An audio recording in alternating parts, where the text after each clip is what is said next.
Today I would like to talk to you about the Juno Tracker panel. In this video we will be showing you how to use the basic facilities the panel has to offer. Let's start with opening the panel by typing into your search engine bar www.mytrackingpanel.com/Juno Tracker and pressing enter. The Juno Tracker panel should be compatible with all Windows operating systems and it should open like this and load 100% as shown. However, with certain systems there may be a need to upload Microsoft Silverlight, a recognised software designed to assist with certain functions.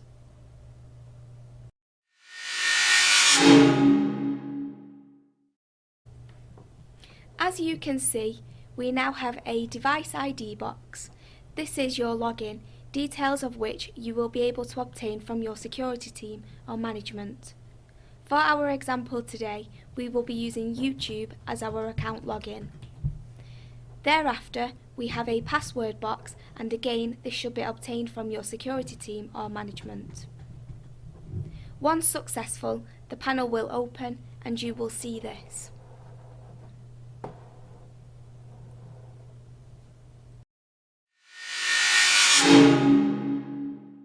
So, let's now take a look at the panel itself.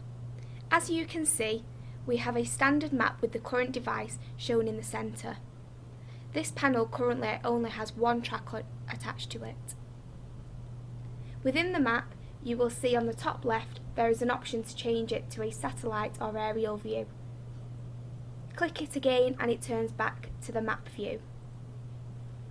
There is also a street view option which halves the screen view and will display the street view if this is needed.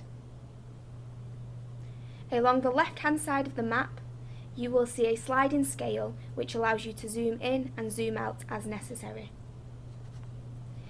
And associated with the map at the bottom right, you will see the relevant scale dependent on the zoom.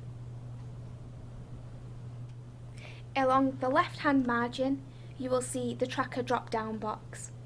This will display all the trackers associated with this panel. When the particular tracker is displayed, you will find the relevant details for that tracker on the left hand margin below, namely current location, current coordinates, the direction of travel for that tracker, the current speed of that tracker, the last date and time that tracker reported, and current command status. At the very bottom, there are further advanced settings which we will not deal with today. You will find a speaker icon which you can use to mute any audio, and an option to tick or untick the follow the tracker command. This allows you to look at the map without the tracker centralising the icon each time.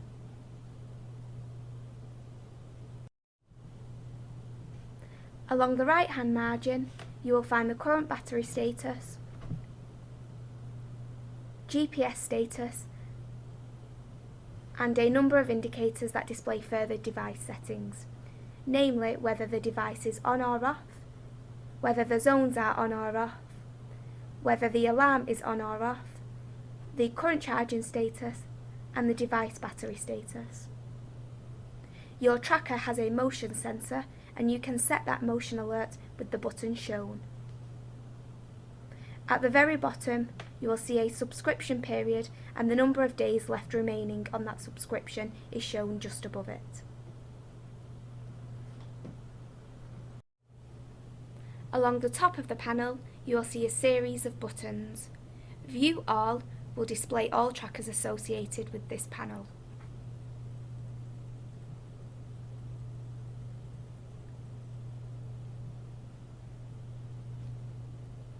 Commands will allow you to send SMS instructions to your tracker.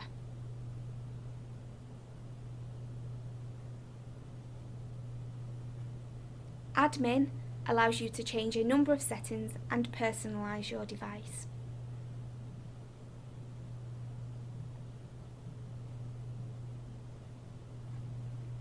The Locate button is a Locate Me Now command should there be, for whatever reason, a break in communication.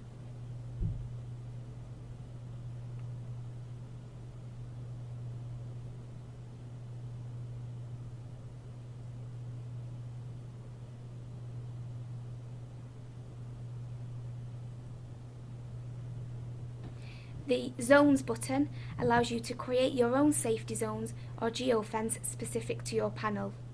These can either be circular or your own shape and size. History allows you to review stored history for this device.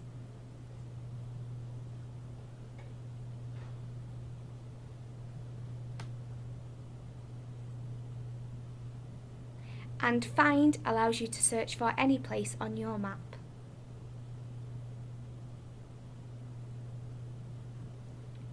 And finally, in the right hand top corner is the green Log Out button, which takes you from this panel.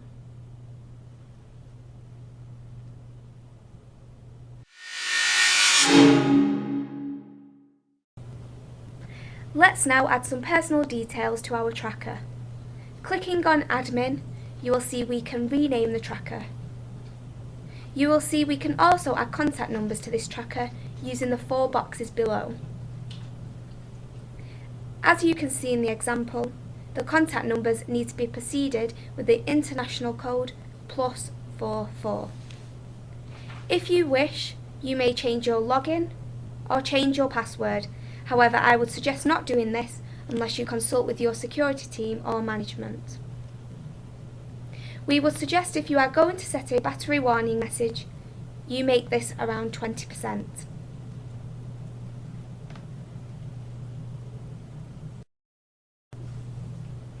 Date format should be kept at Europe, and whilst in the UK we suggest leaving it as miles. UTC0 is Western European Time, or known to us as British Standard Time. And this checkbox here enables British Summer Time. You have a choice of languages, and then you can choose your own icon. For this example, let's choose a small white van.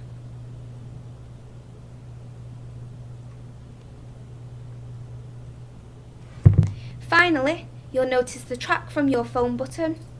This, when activated, will send a link to the phone numbers entered so that it may be tracked from that phone. Press Save, and it is saved OK.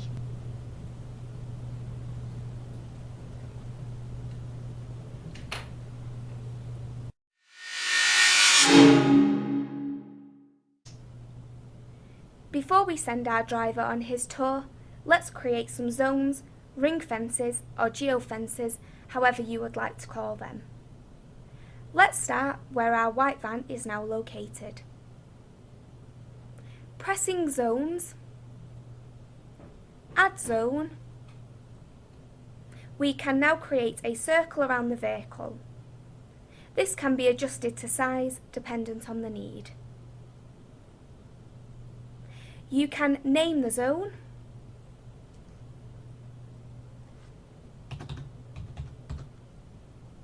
and as we said before, add a telephone number. Remember to use +44 and remove the 0. You can either check or uncheck whether you want alerts upon entering, and check or uncheck if you want alerts when the tracker is leaving. When you press Save, the zone has been added and you have created an electronic fence around your target area.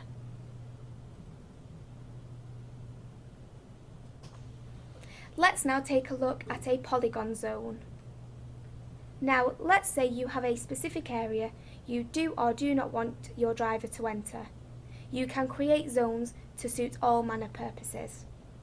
So, pressing Zones, you will add a polygon.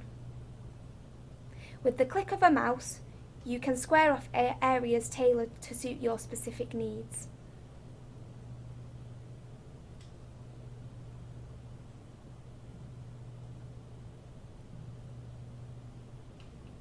Once again, you should name the zone, add a telephone number with the prefix +44, choose if you want alerts when entering and/or alerts when leaving, and once you press Save, the polygon has been added and you have created a new fence.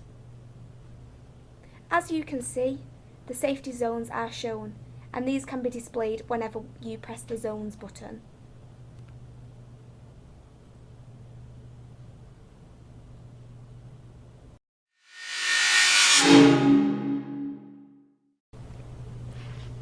We are now sending our driver on his tour. The driver will then exit the zone and a short time later will receive a text message notification. This is, of course, dependent on the SMS signal at the time.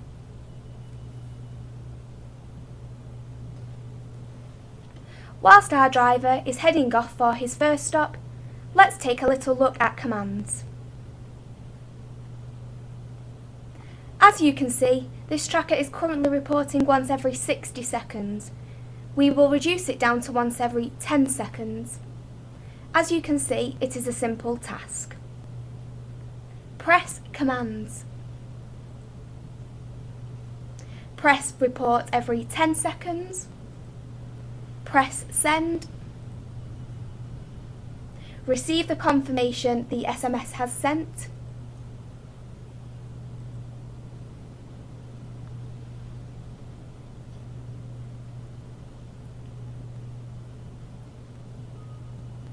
Receive confirmation the SMS has been received. And as you can see, the tracker is now reporting its location every 10 seconds.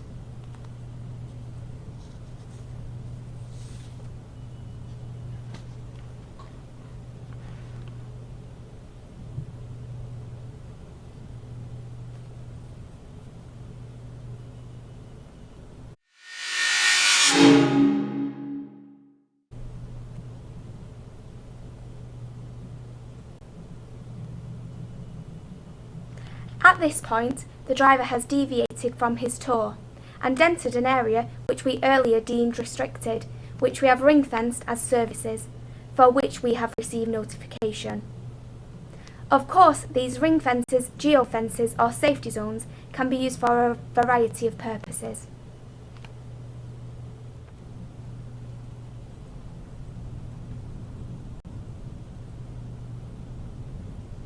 At this point in this scenario, whilst the vehicle is stationary, we have decided to set the motion alert. This will alert us as soon as there is any motion of this tracker. For example, the vehicle moves.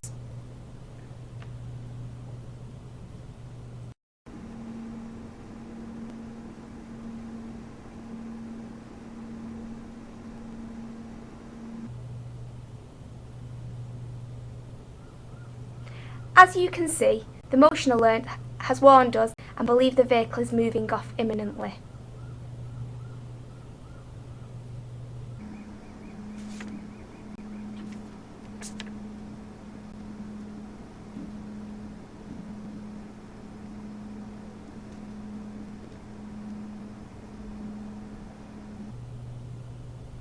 Live tracking once every 10 seconds is now showing the vehicle moving off.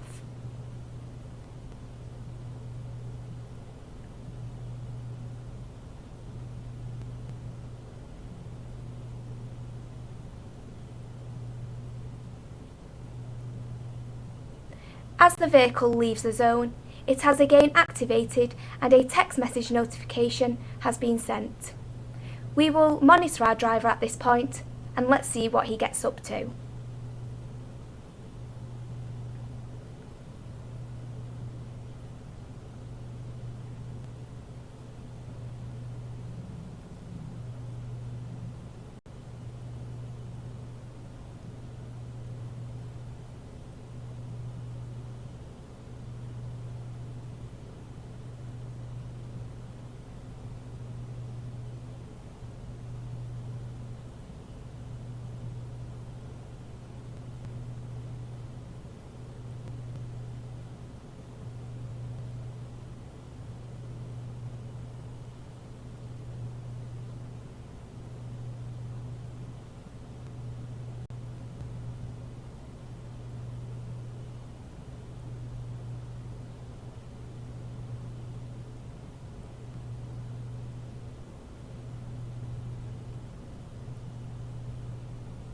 The driver has pulled into a car park.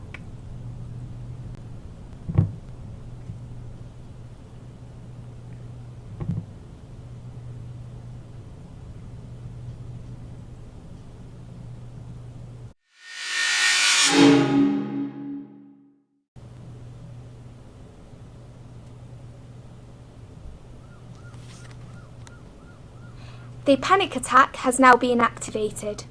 Each of the Guardian trackers is fitted with an SOS panic button, which has been activated on this occasion, supplying us with the necessary details where a potential attack may be taking place.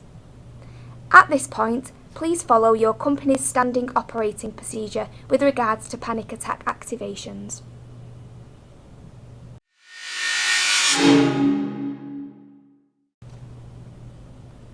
We have now confirmed our driver is safe. We are asking him to return back to the depot.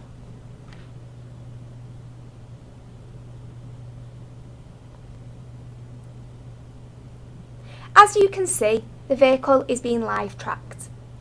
Whilst the driver makes his way in our direction, let's recover a few points. Currently, we are showing the satellite or aerial view. Clicking this icon will return us to a map view. Also, turning Street View on, we are able to see, at 10-second increments, the standard Google Street View. If we close that down, we return to the original map, which is currently in Follow Tracker mode. Toggling off the Follow Tracker allows us to move around the map freely.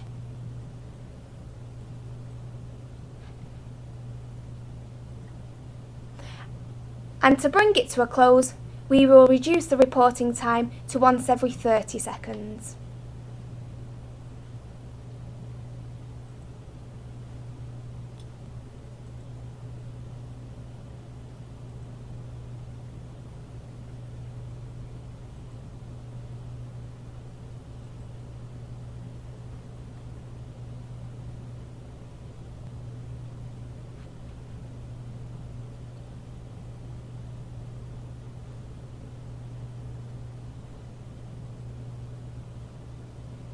Finally, even when mobile, we can review history.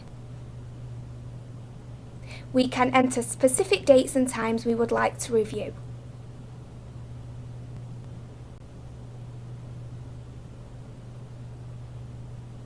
This gives us both a log history, but also a visual history.